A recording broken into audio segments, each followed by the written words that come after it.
Hi, it's Jamie, and today I'm making meatloaf. So often with meatloaf, I just use 2 pounds of ground beef, but I want to make it taste a little better today, so I'm using this organic ground beef that is grass-fed and pork. Didn't really have a choice of pork, but I'm glad that it says non-GMO up there, and turkey breast. So here we go. These out of their packaging and into that bowl. This is 1 pound. I'm gonna do half of this. That's almost a pound. I'm gonna do half of this. So it's sort of a half a pound of turkey, a half a pound of this pork, and then a full pound of the beef. Put those aside.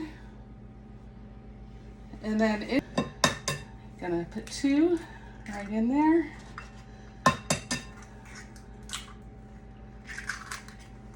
There we go. So we're in my garbage pile. And in here, I'm going to put in, I need to rinse my hands. So I have the garlic salt from Trader Joe's. Maybe we could take just a second, look at what the ingredients in there are. So it's always interesting to know what we're using when it's a combo like this. See, I have the grinder on a little askew. It was giving me a hard time. I had to fix it. Here we go. Put a good amount in there. My daughter's always telling me that I'm not seasoning things well enough. My food is too bland. I like it a little blander, on the blander side. Some onion salt. This is also a mixture. Let's see what's in it. There you go, onion salt.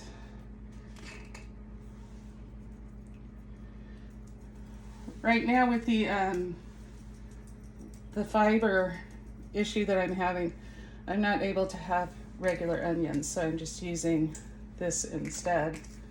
The insoluble versus non-soluble, insoluble versus soluble fibers. Having a little issue with that. And putting some pepper in here.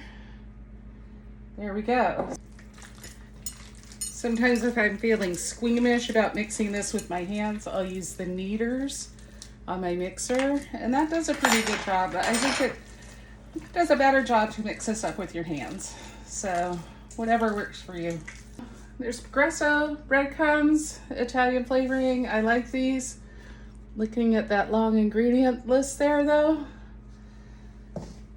I decided to go ahead and buy these Italian breadcrumbs, which has a much shorter ingredient list. So here we go.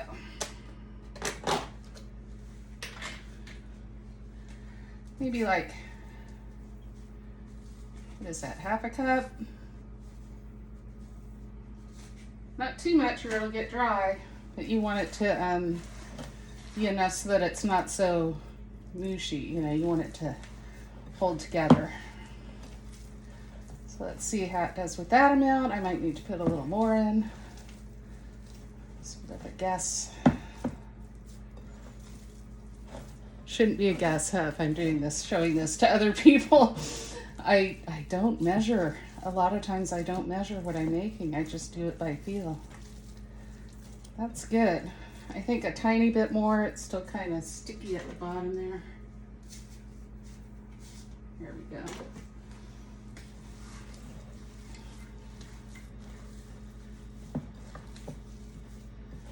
Yeah, that's gonna be just right. So it's not all sticky and gooey like it was without the breadcrumbs, but it's not stiff either to make it dry.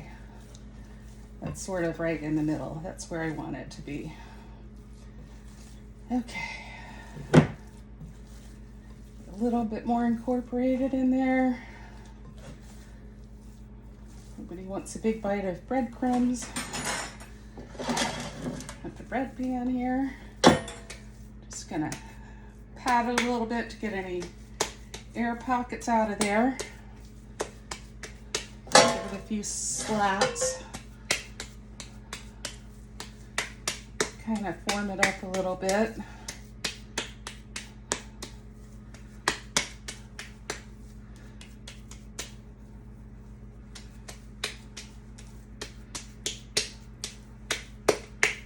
All right, push it in so that it's formed into the pan. Can you see that? Yeah.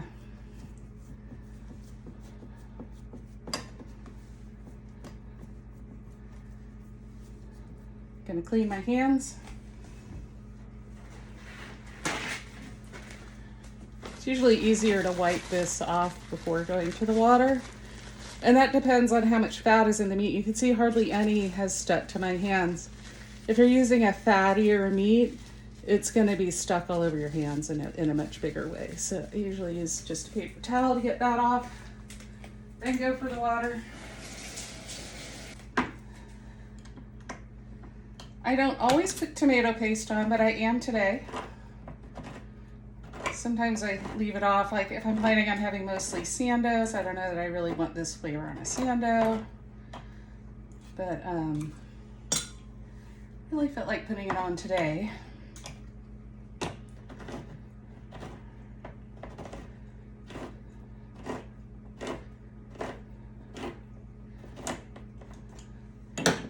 Today I have just plain tomato paste and even no salt. Sometimes I get it with Italian seasonings in it, and that's good too. Whatever your taste is, whatever you like. That's the beauty of cooking at home. You make it exactly how you want it.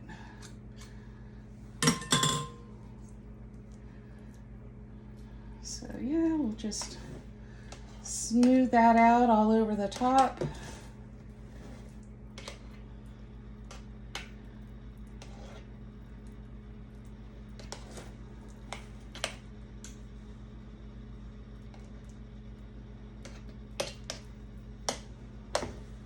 There it is. I'm gonna put it in the oven at 400 for an hour. We'll check it in an hour. Here's the meatloaf, kind of rustic looking. Sorry the plate is so messy, but see it's all cooked. And yeah, I'm just gonna put it in a container to keep it fresh. It's done.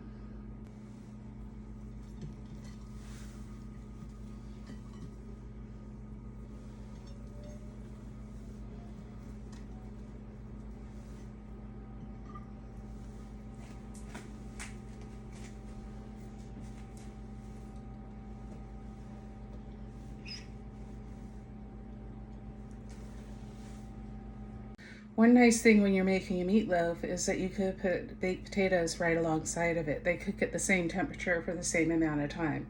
So 400 in the oven for an hour. You just rinse them off, knock off any eyes. You can see I've made punctures here. And you just put them in right on the rack. You don't have to even put them in a pan or anything. And then you have that as one of your sides to go along with your meatloaf.